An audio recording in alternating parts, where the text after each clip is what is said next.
paz de Jesus a todos. Eu sou o pastor Edinaldo Soares, sou pastor da Igreja Cristã Gileade de Limoeiro do Norte. Este é mais um dia que o Senhor nos preparou. Esse é mais um tempo muito especial. A Igreja Gileade tem a alegria, o prazer de poder hoje entrar em muitos lugares. São lares, são hospitais, são empresas, e nesse instante levar uma palavra de esperança, de alegria e paz. Quando Jesus fala sobre a paz que Ele nos oferece, Ele diz que a paz dele excede o meu entender. A paz de Jesus excede todas as minhas circunstâncias, independente se o que eu estou vivendo hoje é uma circunstância boa ou ruim. A paz de Jesus excede, é um prazer acima de todas essas situações. Ainda na palavra de Deus, no livro de Eclesiastes capítulo 3, ele diz que há um tempo para cada propósito debaixo do sol. E esse tempo é o agora, é o tempo de edificação, um tempo de crescimento através da palavra de Deus para a sua vida e para a sua família. Eu quero te fazer um convite muito especial. Venha nos conhecer pessoalmente, venha nos fazer uma visita. A Igreja Gileade em Limoeiro do Norte fica na rua Augusto Fidelis, número 2172, pertinho do Campo Florestal. E todo domingo nós temos 2 encontros. Um pela manhã, às 9 horas da manhã, começa às 9 da manhã, e um outro encontro à noite, que começa às 18 horas. Será um prazer, uma grande alegria receber você e a sua família. Vou deixar você na paz de Jesus, vou deixar você com mais uma programação preparada com muito carinho para você. Então aproveita, fica na paz de Jesus e na doce presença do Espírito Santo. Fica na paz. Vamos louvar o nome do Senhor essa noite, da manhã.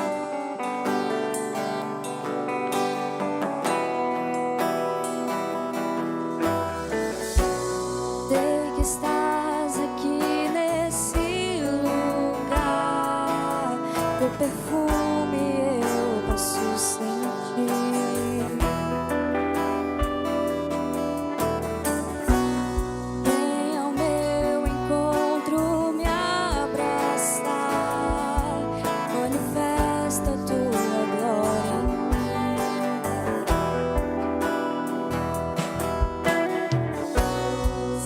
Estás aqui nesse lugar, teu perfume eu posso sentir.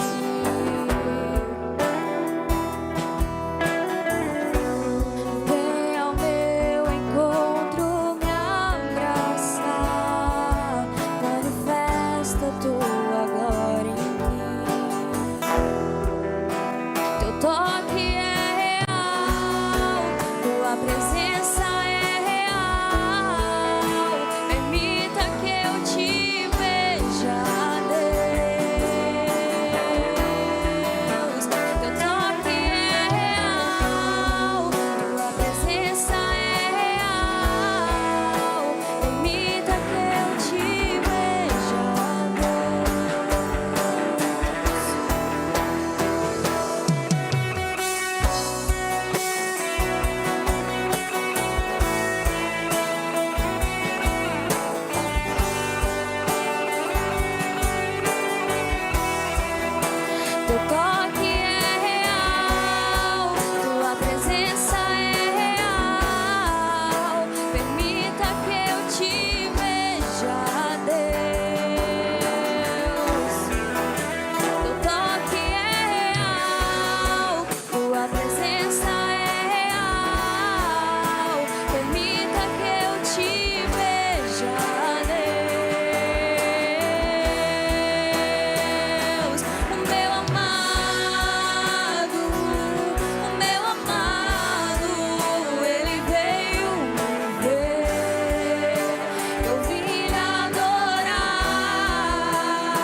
vosso coração.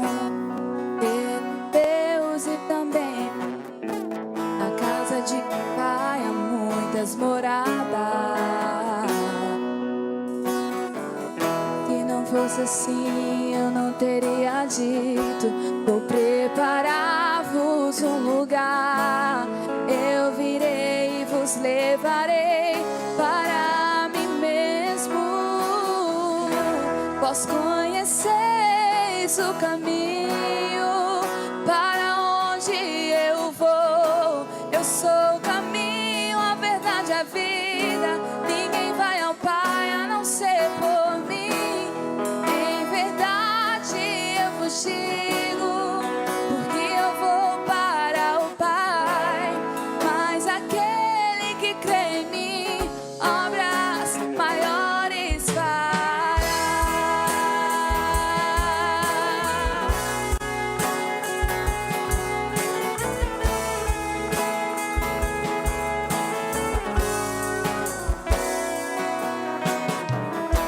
Se me amares verdadeiramente, guardareis os meus mandamentos. Eu rogarei ao Pai e Ele vos dará o Consolador,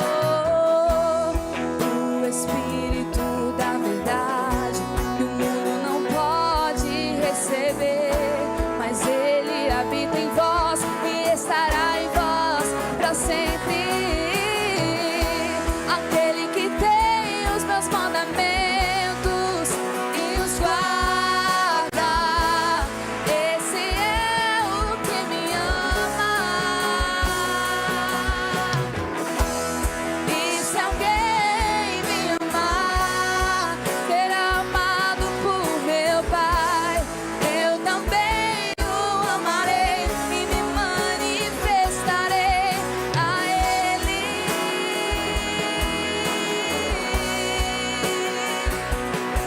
A Ele. Declare: quero te amar.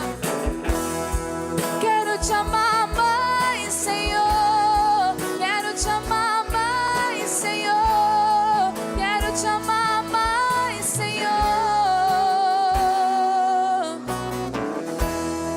Quero te amar mais, Senhor. Quero te amar mais, Senhor. Quero te amar mais, Senhor.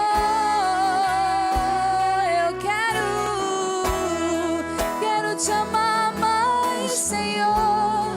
Quero te amar mais, Senhor. Quero te amar mais, Senhor.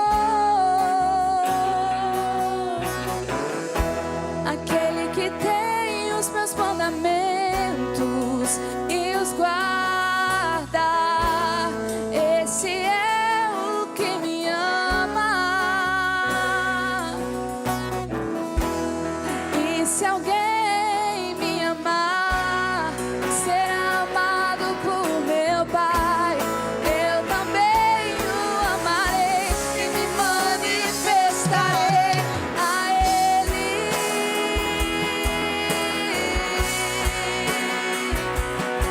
A Ele.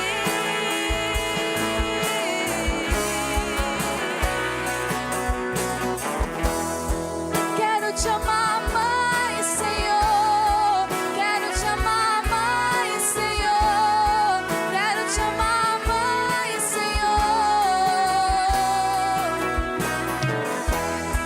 Quero te amar mais, Senhor. Quero te amar mais, Senhor.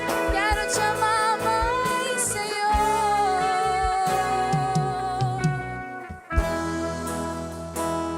Aleluias, glórias a Deus. Ainda nesse espírito de adoração, vamos declarar que o Senhor é o único e que Ele morreu por nós, pois Ele venceu a morte, Ele vive. Aleluias.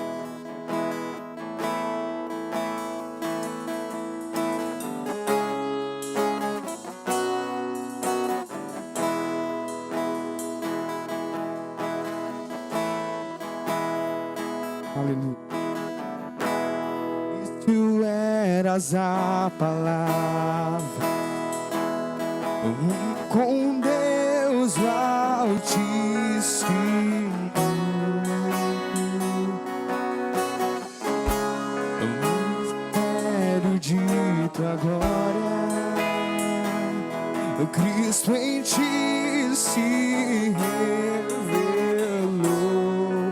Oh, quando esse nome é, oh, quando esse nome é, o nome de Jesus.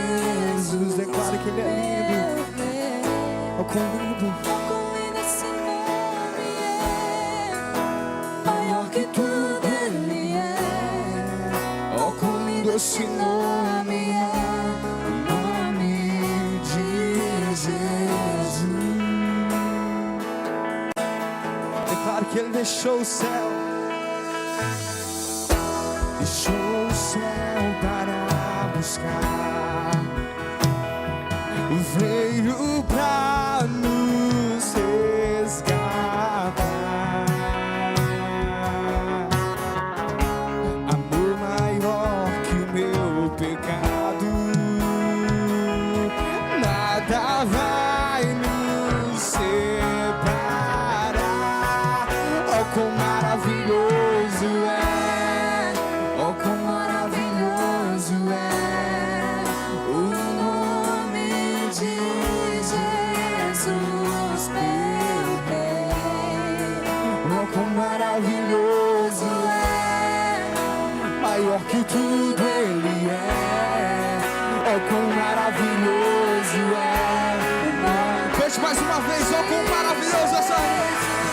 Oh, quão maravilhoso é, oh, quão maravilhoso é o nome de Jesus, meu.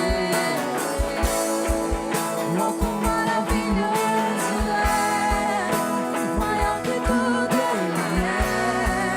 Oh, quão maravilhoso é o nome de Jesus. cante assim: a morte vencestes, o véu tu rompestes, e a tumba vazia agora está.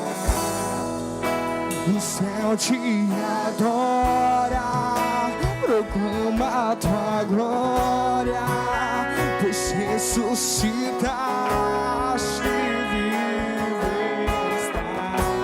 Yes, yes, invencível, inigualável, hoje pra sempre reinará, pois teu é o reino, é agora, acima de... Cante mais uma vez: a morte venceste, a morte venceste, o véu tu rompeste, e a tumba vazia agora está. O céu te adora, proclama a tua glória, pois ressuscitaste, vivo está. És invencível, inigualável, e hoje pra sempre reinará. Teu é o reino, tu é a glória, acima de todo nome está. Poderoso esse nome é, poderoso esse nome é, o nome de Jesus, meu Rei. Poderoso esse nome é, mais forte que tudo é. Poderoso esse nome é, nome de Jesus. Poderoso esse nome é, nome de Jesus. Poderoso esse nome é, nome de Jesus.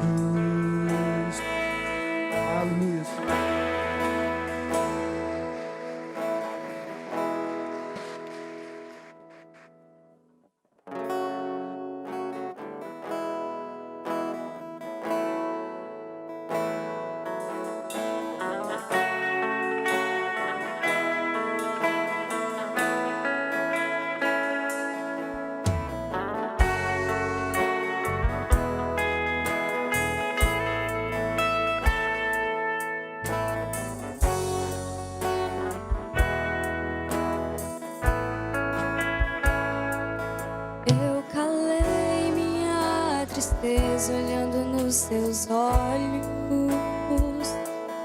e afoguei as minhas lágrimas no teu peito.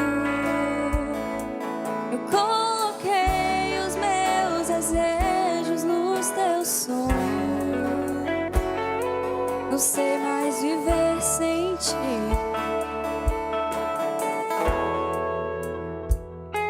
Estou seguindo meu caminho, indo por teus passos. Minha vontade eu apoiei na tua lei.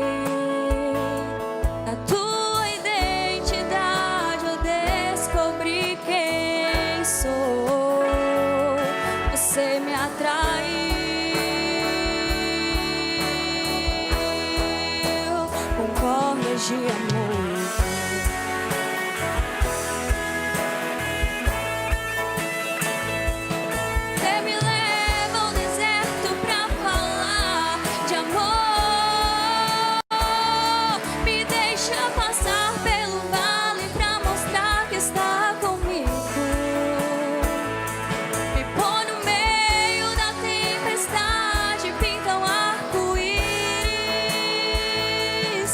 Pra me dizer no fim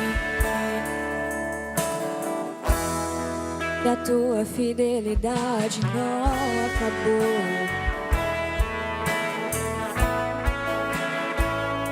Você me leva ao deserto pra falar de amor. Me deixa passar pelo vale pra mostrar que está comigo.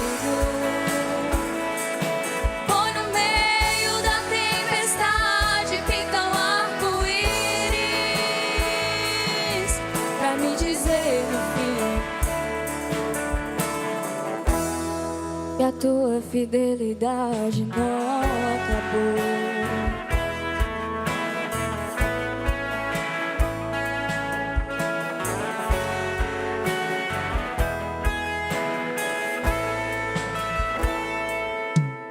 Profunda é a profundidade das riquezas, da glória que do céu desceu.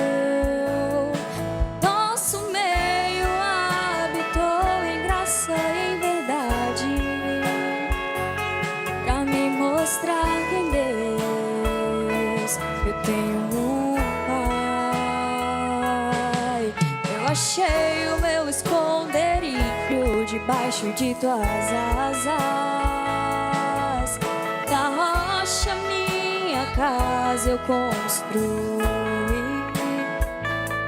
E nem o vento poderá me derrubar. Eu encontrei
a tua fidelidade não acabou.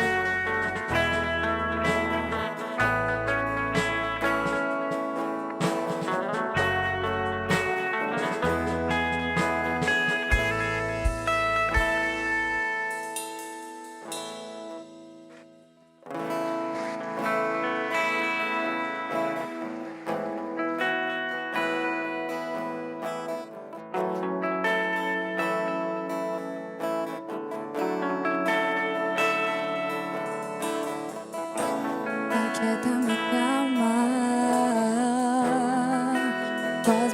coração ouvir tua voz.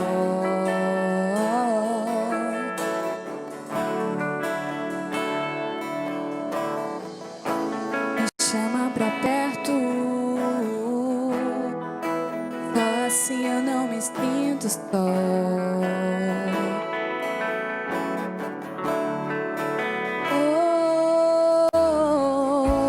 Aquieta minha alma,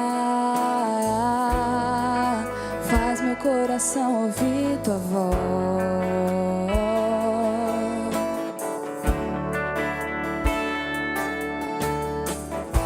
Me chama pra perto, só assim eu não me sinto só.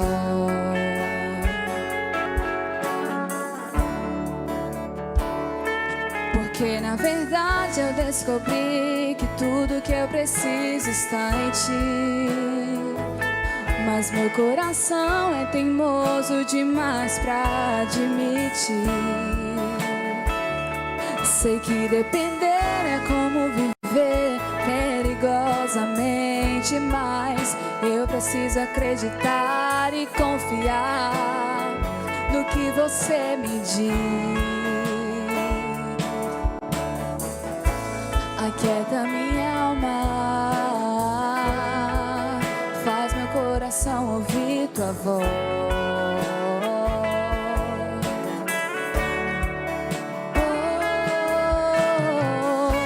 Me chama pra perto, só assim eu não me sinto só.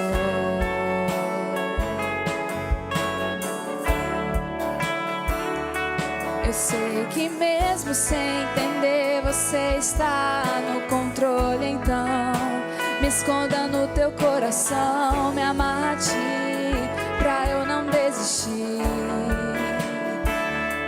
Eu não quero mais fugir da tua vontade, pra mim eu sei que vai ser difícil, mas você estará sempre comigo.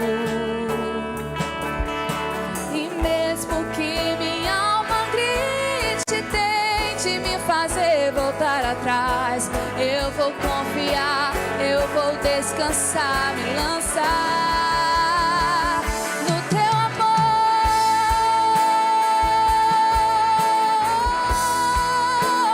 no teu amor, Senhor.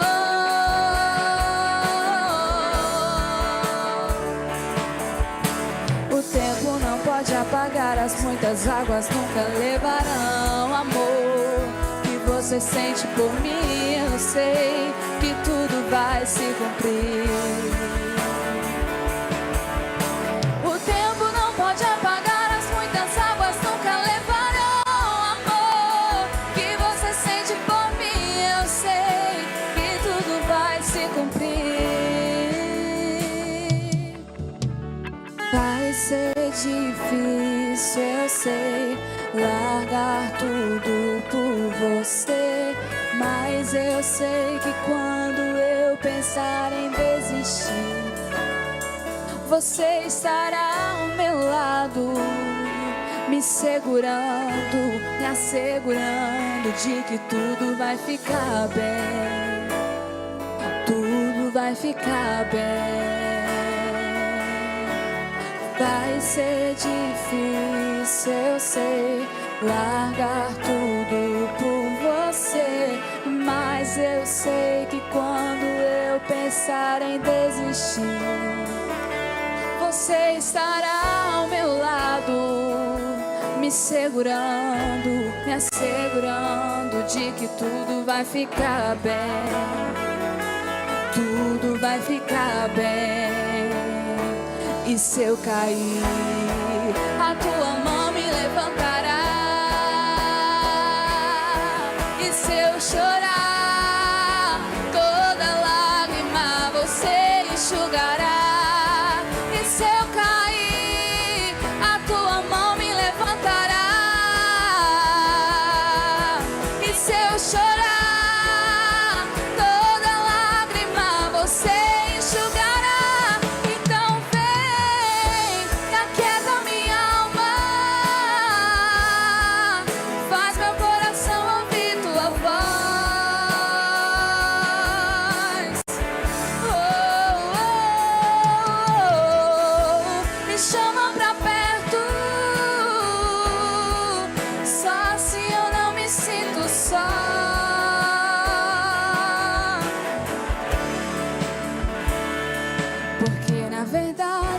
descobri que tudo que eu preciso está em ti.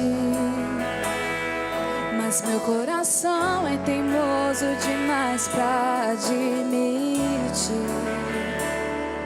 Sei que depender é como viver perigosamente, mas eu preciso acreditar e confiar no que você me diz.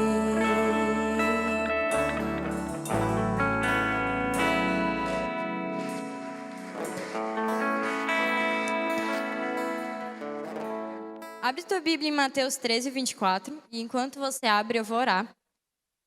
Espírito Santo de Deus, nós amamos a tua presença, nós amamos quem o Senhor é. Que o Senhor possa fazer grandes coisas nessa manhã.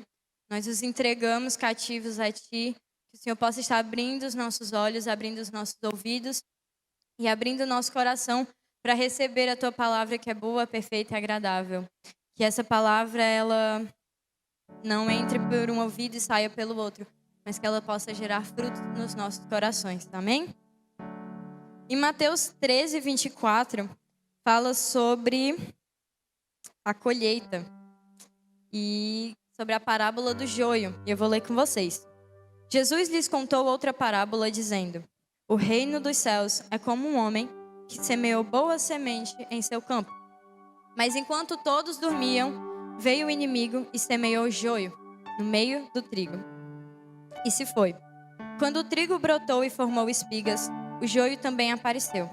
Os servos do dono do campo dirigiram-se a ele e disseram: o senhor não semeou boa semente em seu campo? Então de onde vem o joio? Um inimigo fez isso, respondeu ele. Os servos lhe perguntaram: o senhor quer que o tiremos? Ele respondeu: não, porque ao tirarem o joio, vocês poderiam arrancar com ele o trigo. Deixem que cresçam juntos até a colheita. Então direi aos encarregados da colheita: juntem primeiro o joio e amarrem-no em feixes para ser queimado. Depois, juntem o trigo e guardem-no no meu celeiro. Eu não sei quantos sabem, mas o joio, ele é conhecido como falso trigo. Não é o trigo, mas parece com trigo. Ele não é trigo, mas ele é muito parecido. Então chamavam de falso trigo. E o que eu quero te dizer, porque muitas vezes a gente acaba sendo um falso crente. Existem o crente e o falso crente, o joio e o trigo. Por quê? Porque eles são muito parecidos. Ambos estão na igreja, ambos vêm para o culto. A diferença é como eles se portam. Não só dentro da igreja, mas em casa. Porque nem todo frequentador de igreja é cristão. E Jesus, ele pede para a gente ter um nível de intimidade diferente com ele. Você pode ver, Jesus, ele tinha a multidão. Ele andava com a multidão seguia ele, estava junto com ele. Mas quando Jesus dizia: vou ficar a sós, eu vou para um canto, nem sempre ele estava só. O sozinho que ele estava, às vezes, era com 12. Quando ele dizia: eu vou ficar a sós, eu vou orar, muitas vezes ele estava com 3 junto dele. E ele não escolheu apenas 12 que eram os caras, os maiorais, aqueles que nunca pecam, aqueles que nunca falham. Porque até entre os 12 escolhidos de Jesus havia joio. Mesmo entre os 12 escolhidos de Jesus, havia joio no meio do trigo. Na igreja sempre vai ter joio no meio do trigo. Abre tua Bíblia rapidão em Atos 16, mas qualquer coisa você espera para ver na projeção, que é bem mais rápido. Enquanto eu também vou abrir por aqui. Hoje talvez a gente vai dar uma passeada maior. Em Atos 16 diz: certo dia, indo nós para o lugar de oração, encontramos uma escrava que tinha um espírito, pela qual predizia o futuro. Ela ganhava muito dinheiro para os seus senhores com adivinhações. E essa moça seguia a Paulo e a nós, gritando: estes homens são servos do Deus Altíssimo e lhes anunciam o caminho da salvação. Ela continuou fazendo isso por muitos dias. Finalmente, Paulo ficou indignado, voltou-se e disse ao espírito: em nome de Jesus, eu lhe ordeno que saia dela. No mesmo instante, o espírito a deixou. O que eu quero te dizer com isso é: quando o dono da colheita notou que ali havia trigo, ele não disse, vá lá, veja onde está o joio e tira agora. Não, ele sabia que ia existir. Ele sabia que existia. E foi isso que aconteceu quando Paulo olhou para aquela mulher. Ele sabia onde estava o joio. Ele sabia onde estava o trigo. E naquele momento, ele mostrou algo que muitas vezes a gente esquece dentro da igreja. É necessário que exista heresias para que a gente possa entender a manifestação dos verdadeiros. É necessário que exista joio para que a gente possa saber onde é que está o trigo. E vai continuar assim até a colheita. E é mais um motivo para você olhar e falar, eu vou resolver. Sabe por quê? Porque naquele momento ele não falou que ia arrancar. Ele disse, deixe que cresçam juntos. Ele não disse para arrancar. Ele disse, deixe que cresçam juntos até a colheita. E da mesma forma a igreja. E se você continuar lendo Mateus 13, você for mais para frente, você vai notar que Jesus explica toda a parábola do joio. E ele diz, a colheita é a minha volta e os encarregados são os meus anjos. Se nem os anjos tiveram a capacidade, vão ter a capacidade de discernir quem é joio e quem é trigo, quem somos nós para conseguir discernir? E naquele momento ele disse, deixe que cresçam, agora você não vai notar. E quando eu estava lendo isso, Deus me lembrou algo muito interessante. Que é algo que tem em toda igreja, mas eu acho que na nossa não, porque a nossa é diferenciada. Mas acontece uma coisa muito particular nas igrejas. Que é quando um irmão está errado, o irmão pecou, o irmão está com dificuldade, não foi, errou, está com um comportamento errado. E muitas vezes a gente tem o péssimo hábito de não ir lá e resolver. A gente deixa. Meu amigo, pô, tá do meu lado, meu amigo, anda comigo, vai na minha casa, a gente sai pra comer pizza juntos. Eu não vou dizer nada porque eu não vou perder a minha amizade, né? Não posso perder a amizade. Ou então o irmão errou e aí em vez da gente ir lá e... Ô irmão, não era assim? A gente vai pra outra roda de amigos e a gente fala do irmão. E eu quero te dizer, crente não reclama. Se tem uma coisa que eu aprendi em toda essa vida é que crente não reclama, mas crente resolve. O seu trabalho não é reclamar, o seu trabalho é resolver. O seu trabalho como trabalhador da seara é resolver, não é reclamar. E muitas vezes a gente olha para aquele ali, o problema do morno é porque ele olha para o frio e pensa que está quente. Ele olha para quem está frio e diz, eu estou quente. Não, você não está, você está morno porque você está fazendo igual a ele. Só que a diferença é que você acha que vir para o culto vai resolver alguma coisa. Muitas vezes a gente olha e pensa, aquele ali é joio. Só que a gente não olha pra gente e pensa, eu também estou agindo como joio. A diferença é que eu estou olhando para alguém que está pior do que eu. Irmão, é melhor o que não é do que o que finge ser. É melhor que você não seja do que você finge que é. É melhor que você olhe para Deus e para o irmão que está do seu lado e diga, eu não sou tão crente assim. Eu não tenho essa espiritualidade toda. Do que você olhar e falar, não, mas eu estou no relógio de oração. Eu estou no relógio de oração. Você não está? De que vale o teu relógio de oração se você não pega na sua Bíblia? Se você não tem tempo de qualidade com Deus? Aqueles 30 minutos são um diferencial na tua vida. Porque eles vão te dar uma coisa chamada disciplina.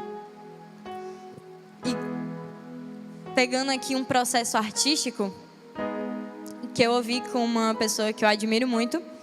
E ela dizia que no processo artístico é mais importante a disciplina do que a criatividade. Porque muitas vezes você vai olhar e vai falar, eu não estou com criatividade hoje, eu vou deixar para amanhã. E aí você sai. Quando na real a criatividade vem baseada na disciplina. Quando você senta e fala, eu não estou me sentindo criativa hoje, mas eu vou me sentar, eu vou planejar, eu vou pensar, eu vou começar a botar as ideias para fora da minha cabeça e botar no papel. Não estou com criatividade hoje, mas eu vou começar.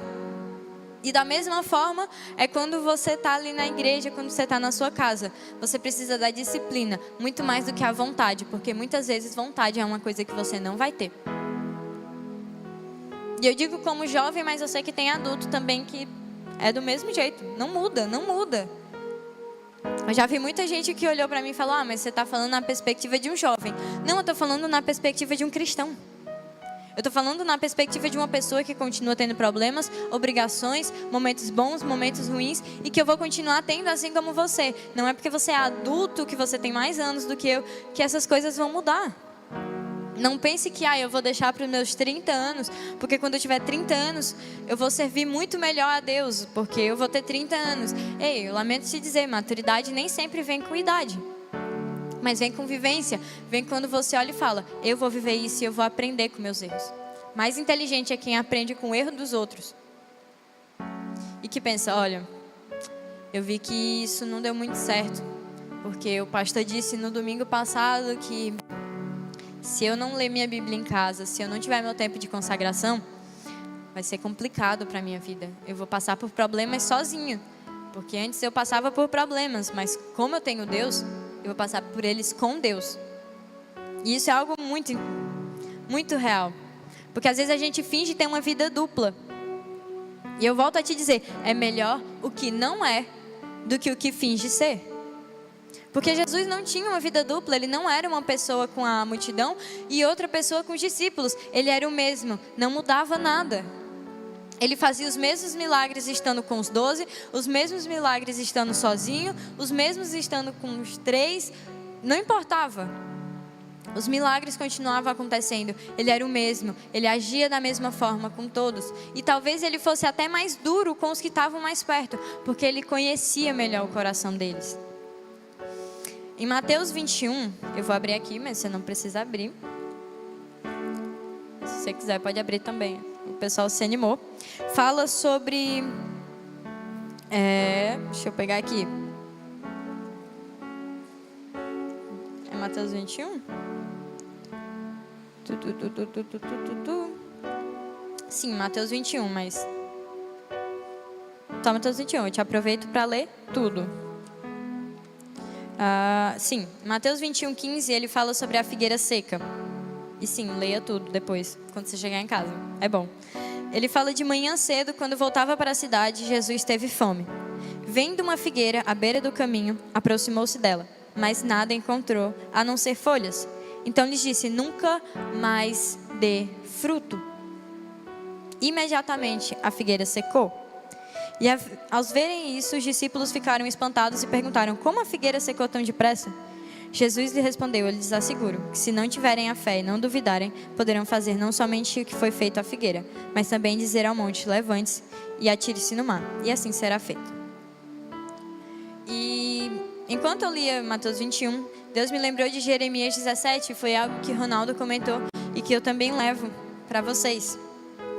A nossa geração tem sido uma geração carente de Velho Testamento. Porque a gente tem olhado para o Novo, tem visto uma linguagem mais fácil, uma história mais bonitinha, e a gente tem deixado o Velho Testamento de lado, porque a gente pensa que é algo muito fora da nossa realidade. Mas em Jeremias 17:5 diz: maldito o homem que confia nos homens, que faz da humanidade mortal a sua força, mas cujo coração se afasta do Senhor. Ele será como um arbusto no deserto. Não verá quando vier algum bem. Habitará nos lugares áridos do deserto, numa terra salgada, onde não vive ninguém. E eu estava lendo em várias versões, eu procuro várias versões, em outros tipos de linguagem. E quando estavam escrevendo Jeremias, ele faz uma brincadeira com ar e ar-ur. Ar significa arbusto e ar-ur significa maldito. Então ele dizia de forma muito clara que aquele que se guia pelos próprios passos, aquele que anda como joio e acha que está tudo certo, ele é como um arbusto maldito no deserto, que é oco e não tem alimento. Não tem nada para te oferecer, ele não tem nada. De longe parecia, mas de perto ele era oco. É tipo aquela pessoa que de longe parece crente, mas de perto não é. Deus quer te dizer essa manhã, Ele quer que você de longe pareça e que de perto pareça mais ainda. Porque senão você vai ser como um arbusto maldito no deserto, onde as pessoas vão estar andando, as pessoas vão estar sedentas, no meio de um deserto, vão olhar para você e pensar, ali tem alimento, quando na real você é oco. Que decepção. Você entende a diferença? Dá para sentir? Porque quando o joio é espremido, sai veneno. Pode pegar, se você tivesse em contato. Quando o joio é espremido, sai veneno. Mas quando o trigo é espremido, sai alimento. A gente tem se contentado com o morno. E em Apocalipse é de forma clara. Melhor que seja frio ou quente. Mas você é morno. Quantos aqui já tomaram café morno? Eu não sei vocês, é terrível. É terrível, dá vontade de pôr para fora. E é literalmente o que ele diz: vomitar-te-ei da minha boca. Porque é ruim. É ruim.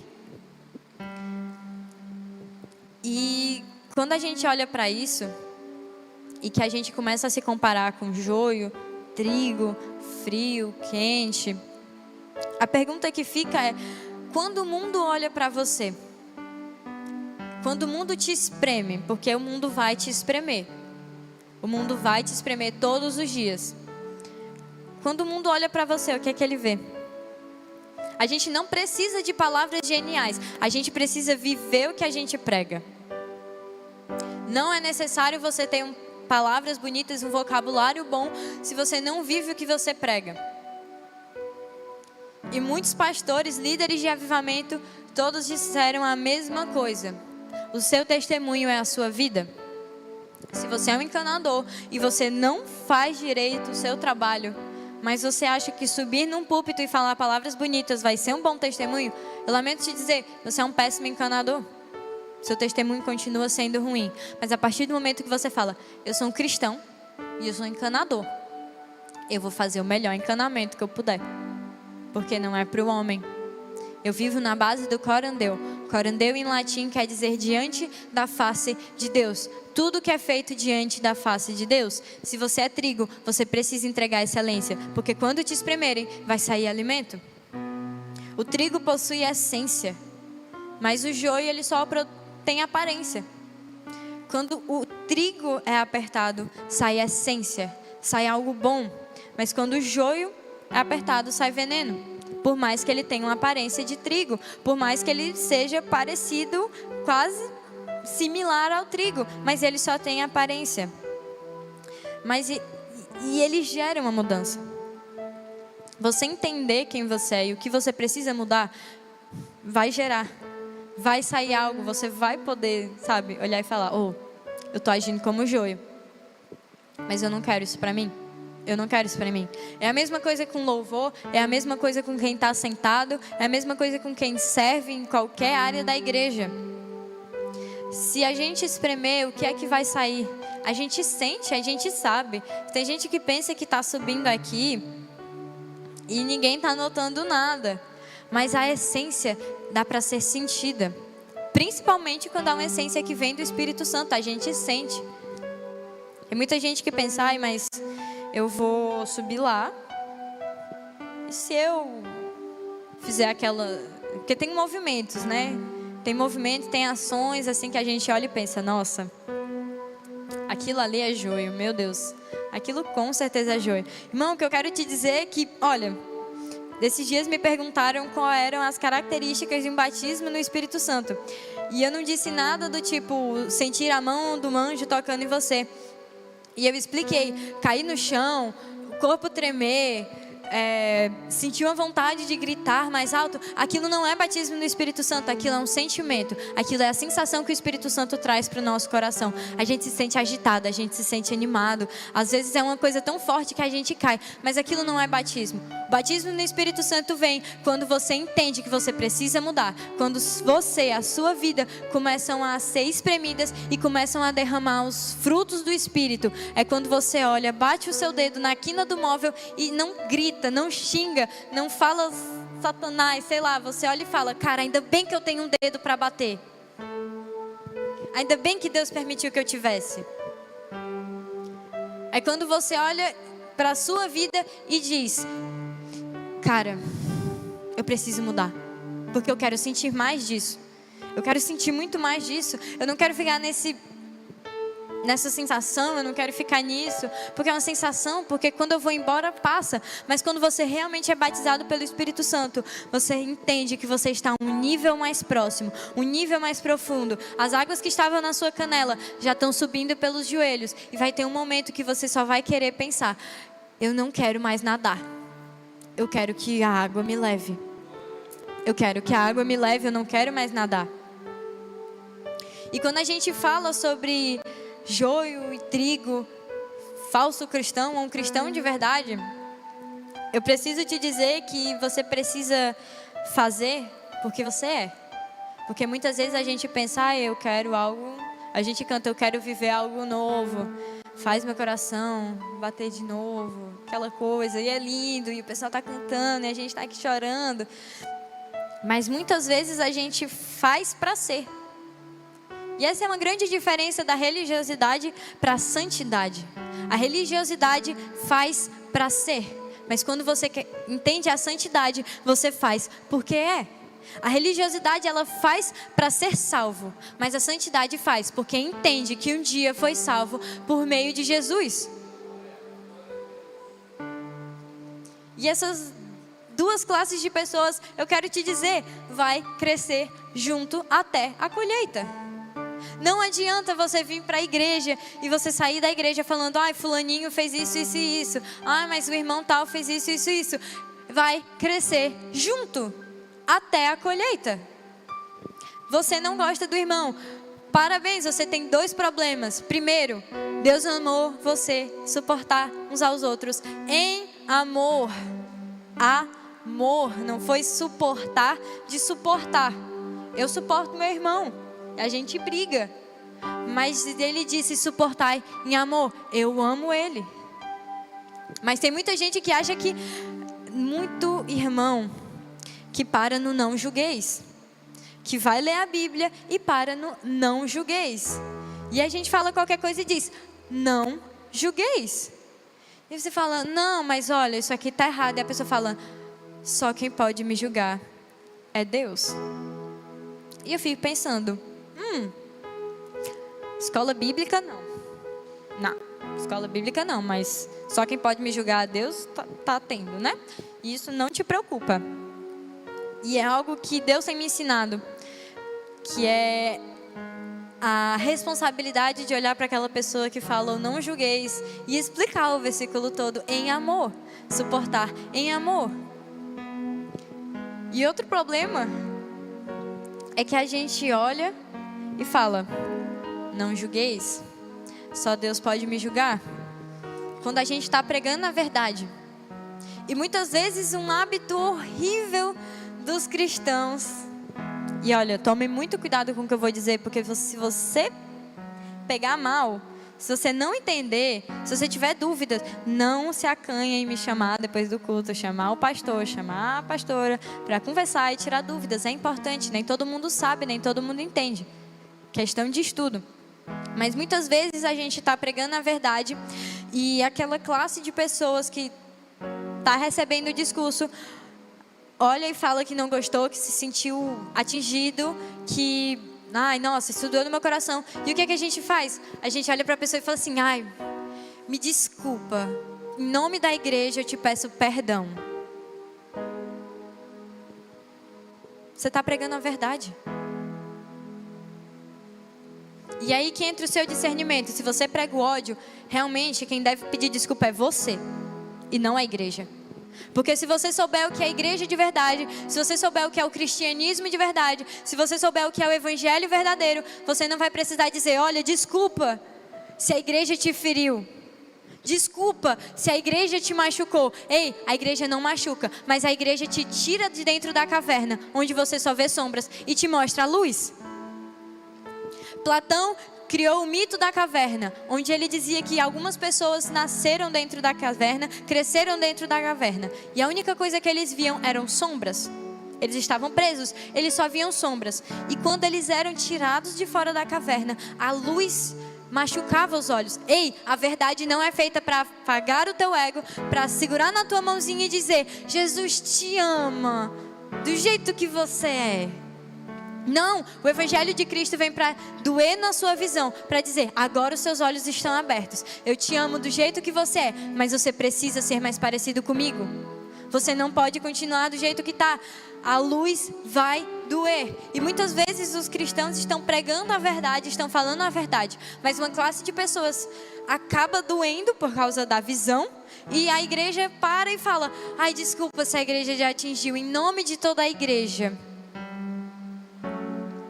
Eu fico revoltada quando alguma coisa acontece de algum pastor roubar, de algum líder religioso entrar em alguma questão de abuso sexual de crianças, entrar em alguma questão pesada, um pecado, e ele diz: nossa, mas aquele cristão é um cristão abusador, mas é um cristão ladrão. Ei, eu quero te dizer, quem é cristão não abusa, quem é cristão não rouba, quem é cristão não peca, porque ele vive a verdade da Bíblia, ele vive a verdade de Deus. Não existe cristão abusador, não existe cristão ladrão. Aquilo é um ladrão, aquilo é um abusador, porque se fosse cristão não estaria fazendo isso. A igreja precisa começar a entender e se posicionar diante do joio e entender: nós vamos crescer juntos. E se eu não posso arrancar o joio, até porque não cabe a mim arrancar o joio, se eu não posso arrancar, eu preciso crescer. E em vez de reclamar, eu preciso ser a diferença e mudar a minha sociedade. Mas muitas vezes a gente para num discurso de desculpa se a igreja já atingiu. A gente para num discurso de dizer que aquele pastor pecou, aquele líder religioso pecou. E a gente fala: nossa, aquela pessoa está representando muito mal o evangelho. Sabe por que não está representando mal o evangelho? Porque aquilo não é o evangelho. Porque aquilo não é o evangelho. Porque se você sabe o que é o evangelho de verdade, você sabe que ali não é o evangelho, ali não é Jesus, ali não é a Bíblia, aquilo não me representa. Porque o que me representa é a palavra de Deus, é a Bíblia, é Jesus. Então eu não tenho que me preocupar se líder religioso tal pecou, se líder religioso tal fez isso, se aquele irmão fez isso ou aquilo. Ele não me representa, mas eu, como trigo, não posso reclamar, mas eu tenho que mudar. Eu tenho que ser a diferença. Eu tenho que olhar para aquilo e falar: ei, para que eu vou reclamar? Não vai mudar a vida daquela pessoa. Eu lamento te dizer, mas a tua reclamação não muda a vida daquela pessoa. A sua reclamação no final do culto, pela palavra, pelo irmão, não vai mudar a vida daquela pessoa. E eu tenho que te dizer, você vai crescer junto. Até que Jesus volte. Até que venha o tempo da colheita, você vai crescer junto. Se nem os anjos que são os trabalhadores conseguiram discernir, imagina a gente. E o quão perigoso é para a gente julgar. O quão perigoso é o nosso julgamento. É a gente querer ser o dono da colheita e falar: eu sei o que é o trigo, eu sei o que é o joio. Porque automaticamente a gente olha e fala: ah, se eu posso julgar é porque eu sou trigo. Eu não posso me olhar e dizer: eu sou trigo. O que eu posso fazer é ir no meu secreto e falar: Senhor, eu quero ser trigo. Eu não quero deixar que meu coração se corrompa ao ponto de eu ser joio. Eu quero que o mundo me esprema e que quando ele me espremer, vai sair essência, vai sair vida, vai sair alimento. Mas Deus ensina a gente a discernir. Abre em Mateus 18. Eu já disse, a gente vai dar uma passeada na Bíblia agora. Eu paro, a gente faz a palavra, depois a gente parte para a Bíblia de novo. Quando vocês abrem, eu estou abrindo junto aqui, porque é muita coisa, não tinha como marcar tudo. Em Mateus 18, 15 diz: se o seu irmão pecar contra você, vá e a sós. Eu vou fazer uma coisa. Eu me tornei quem eu mais falava que eu não era afim. Mas olha para quem está do teu lado e diz assim: a sós. A sós. Vá e a sós com ele, mostre-lhe o erro.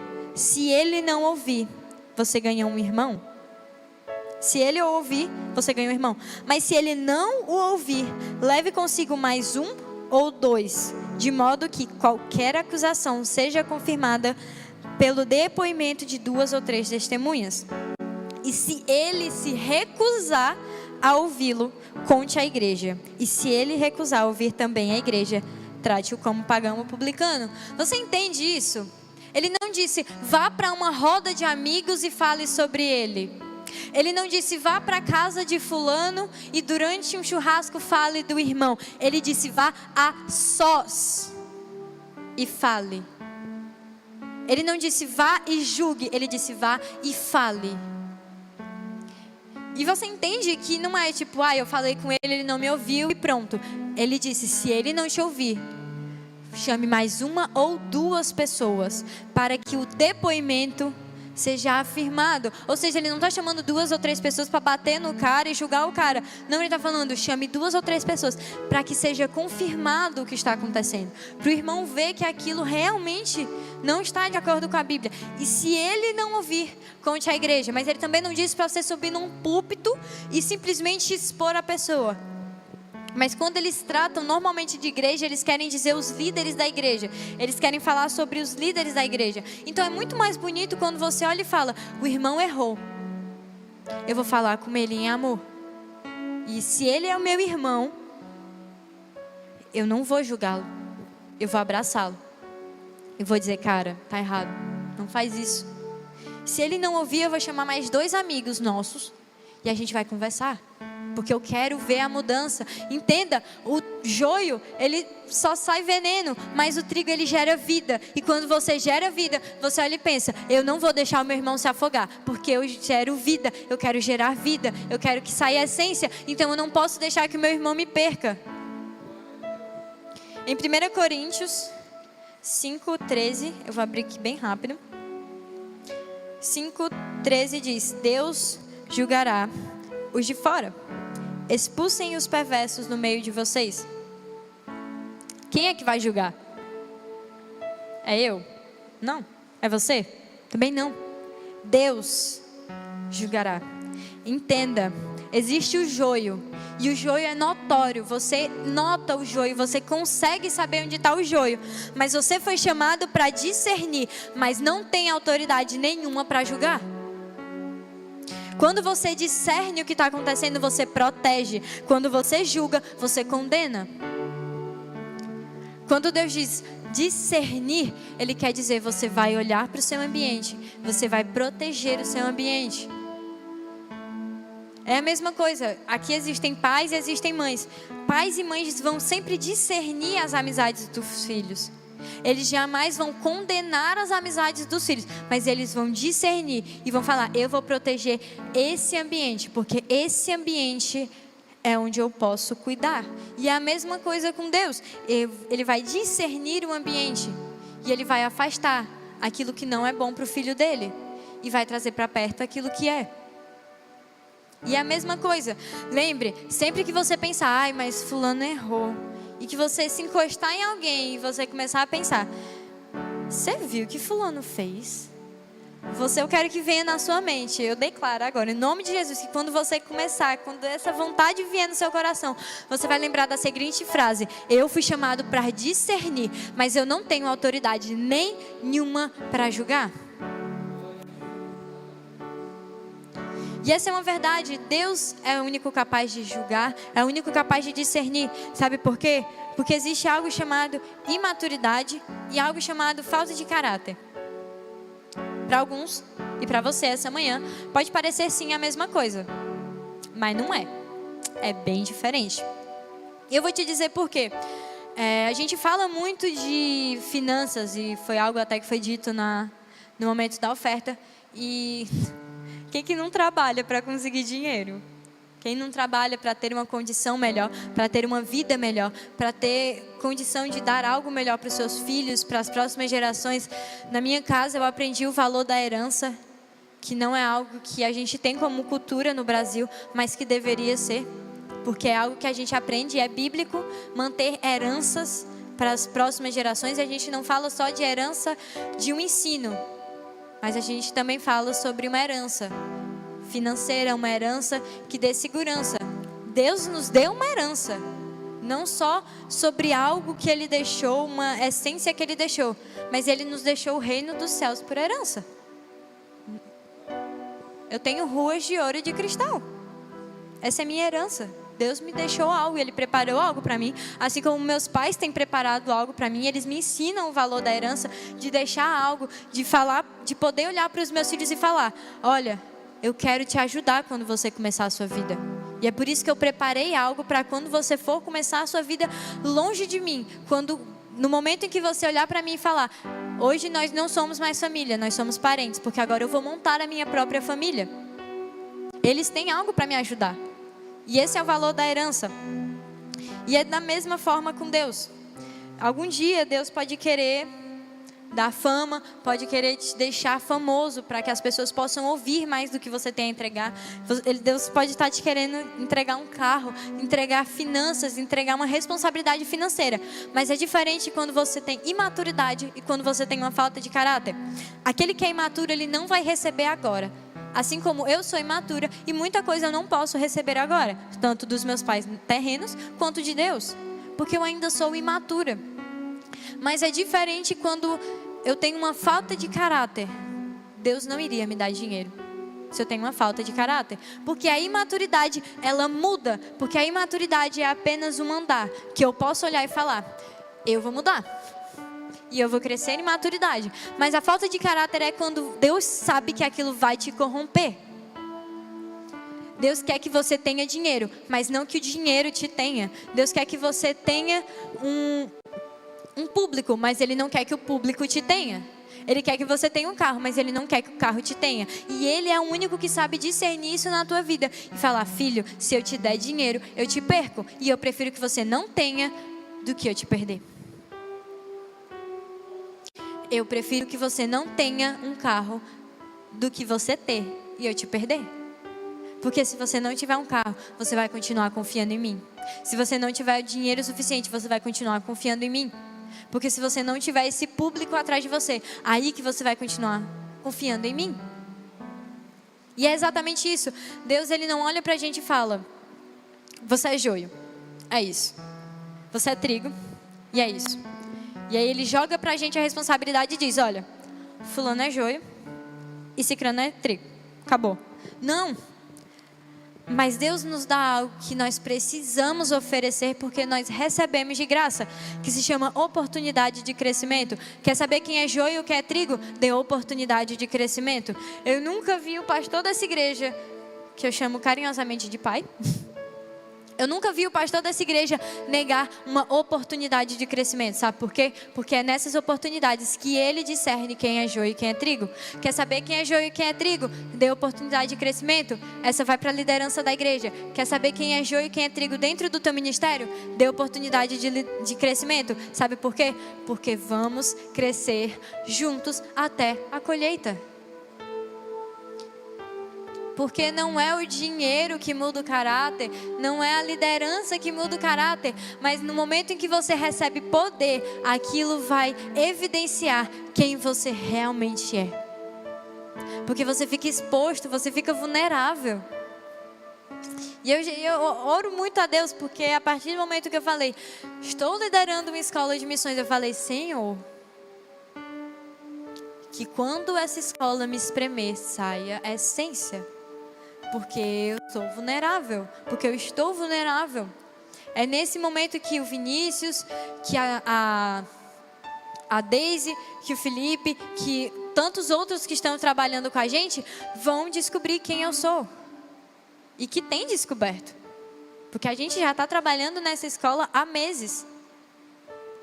E eu olhei para Deus e falei: Deus, eu quero saber qual é a essência do líder. E eu quero saber como eu vou diferenciar quem está comigo e quem não está. E Ele olhou para mim e disse: dê oportunidade de crescimento. Dê oportunidade. O poder e o dinheiro não corrompem ninguém, mas ele vai evidenciar o que tem dentro. Muitas pessoas falam: dinheiro não é bom, ter dinheiro não é bom, porque rico não entra no reino dos céus. Ah, mas ter um carro não é bom, porque isso não faz bem. Será que é o carro e o dinheiro que não faz bem? Ou é o seu caráter que ainda não foi transformado pelo Espírito? Ou será que é o seu caráter que ainda está ali tão machucado que não consegue receber certos presentes de Deus? E eu vou te dizer mais uma vez, Deus prefere que você não tenha do que te dar e te perder. E Ele é muito claro quando Ele diz: se quiser vir após mim, pode vir, mas tome a sua cruz. Em nenhum momento Deus disse que seria fácil, em nenhum momento Ele disse: se quiser vir após mim, só vamos, vai ser de boa. Não, Ele disse que teria dificuldades, que Ele vai te tirar coisas. E compartilhar rapidão aqui com você. Eu não sei quantos conhecem a parábola da mulher samaritana, mas esses dias eu ouvi sobre isso e eu aprendi muito sobre isso. Jesus chega para a mulher samaritana e pede um copo d'água. Lembra disso? Um copo d'água. E a mulher samaritana olhou para ele e falou assim: mas você está falando comigo? O seu povo não se comunica com o meu povo. Não é para a gente estar conversando. Isso aqui está muito estranho. Por que você está me pedindo um copo d'água? E Jesus olhou para ele e falou: eu tenho uma água que se você beber dela, você nunca mais terá sede. Eu sou a água viva, mas eu preciso de um copo d'água. E Jesus nunca vai te tirar algo que Ele não possa te dar infinitamente mais. Ele pediu um copo d'água dela, porque ele entregando o único copo d'água que ela poderia ter, Ele daria uma água que ela nunca mais teria sede. Deus nunca vai te tirar algo que Ele não possa te dar infinitamente mais. E se Ele não te der, é porque Ele ainda está trabalhando no teu caráter. Permaneça. A palavra que você tem que levar é permaneça até o fim da colheita, até o dia da colheita, até o momento que os trabalhadores vão discernir. Aprenda a ser trigo. Porque dom é irrevogável. Dom qualquer um tem. Dom todos nós temos. Mas unção diz o quanto você aguenta. Dom é irrevogável. Mas apenas a unção vai dizer o quanto você vai aguentar ser espremido por Deus. E quanto tempo Ele vai poder te espremer. E vai sair essência. Quando você é pressionado, o seu caráter reflete Cristo? Quando você é pressionado, o seu caráter reflete Cristo? E o jejum é um exemplo básico. O jejum é quando você olha para Deus e fala: pode pressionar, eu quero saber o que vai sair daqui.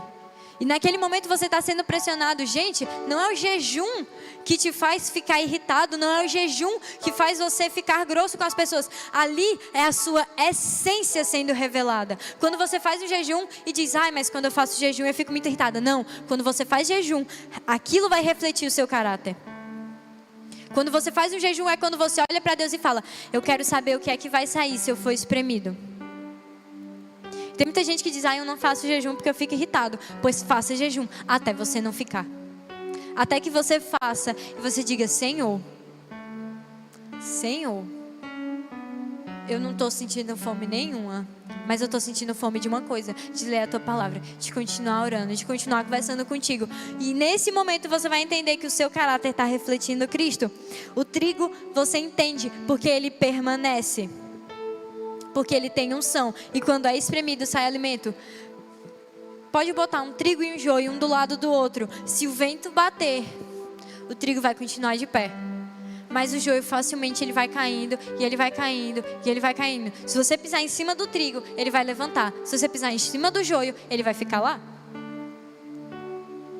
E ele vai continuar lá.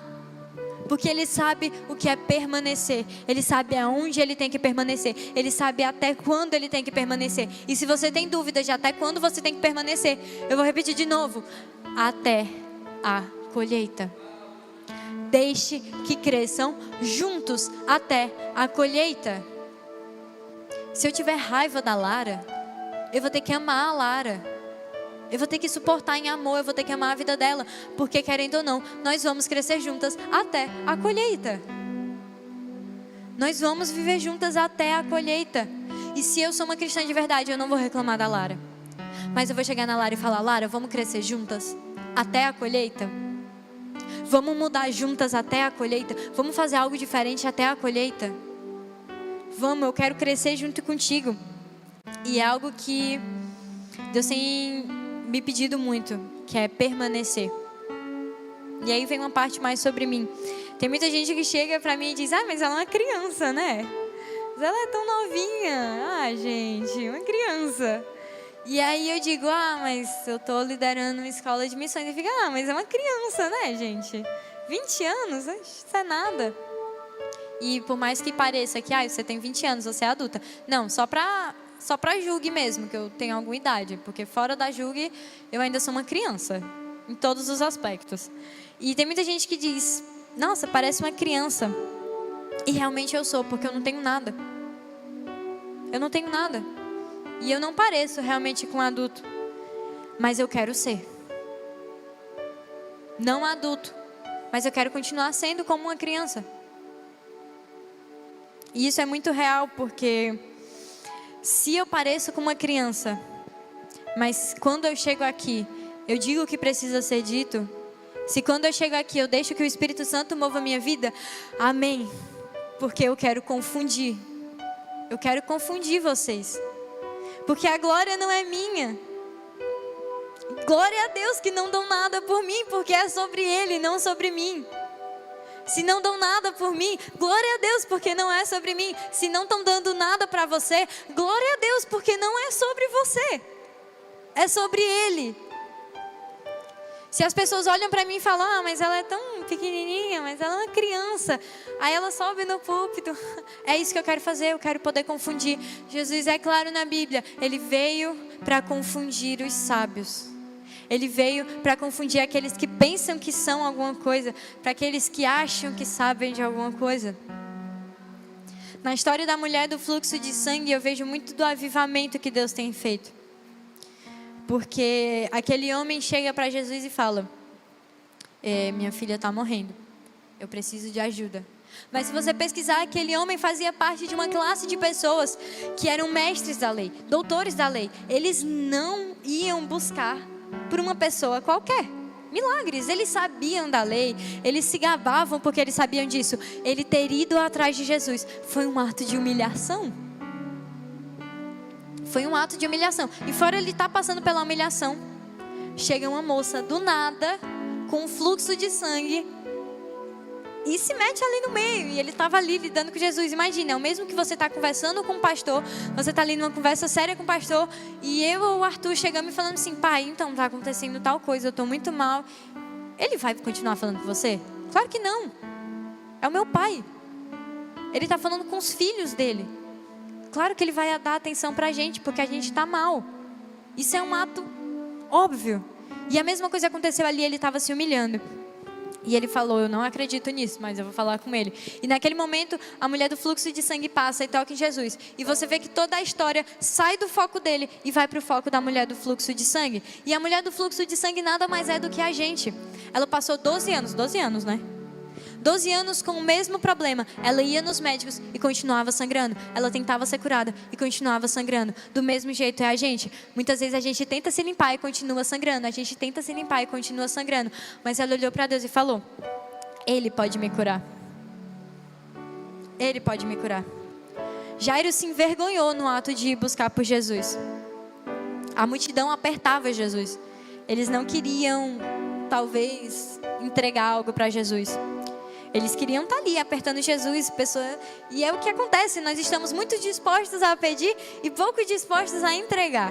A gente diz, Senhor, eu te entrego tudo menos, Senhor, pode tomar tudo menos, e é esse teu menos que vai te impedir, que vai te transformar. Em vez de você ser a mulher do fluxo de sangue que recebeu, você vai ser uma multidão que apenas aperta. Ela vertia sangue e continuava impura. E é isso que acontece. A igreja de antigamente, e novamente eu volto a dizer, somos uma geração fraca com o Velho Testamento. Somos fracos com o Velho Testamento. Mas eu quero te dizer, isso ali está no Novo Testamento. Mas sabe o que acontece? A igreja no Velho Testamento derramava sangue e continuava impura, porque eles entregavam tudo, menos a obediência. A multidão entregava tudo, todo tipo de sacrifício, menos a obediência. E o conhecimento de quando você não está cativo é em vão, porque é melhor que não conheça do que conhecer e não viver. E é isso mesmo que eu quero te dizer. É confundir. É entender, Deus, eu não sou nada. eu não sou nada, mas eu quero te entregar tudo, eu quero te entregar a minha obediência, porque eu sei que eu posso estar sacrificando muita coisa, mas eu não estou dando a única coisa que o Senhor quer de mim, porque sempre sacrificar não vai resolver, mas a partir do momento que você obedece, aquilo vai resolver. A partir do momento que você olha e fala: Senhor, toma tudo. É tudo. É tudo, Senhor, não tem menos. Não tem menos, não tem menos, é tudo. Porque nem todo resultado que você dá é fruto. Muitas vezes a gente pensa que, mas eu estou aqui cuidando do louvor, e o louvor saiu incrível, então aquilo é fruto. Aquilo é resultado. Mas eu trabalho na mídia, então quando eu entregar isso vai ficar muito bonito, então isso é fruto. Não. Aquilo muitas vezes é um resultado, e qualquer coisa que eu fizer vai dar um resultado, mas é diferente quando eu entrego um resultado que gera fruto, que gera vida, que gera essência, que gera unção. É diferente. Joio e trigo não são iguais, eles podem gerar coisas parecidas, mas nunca a mesma essência.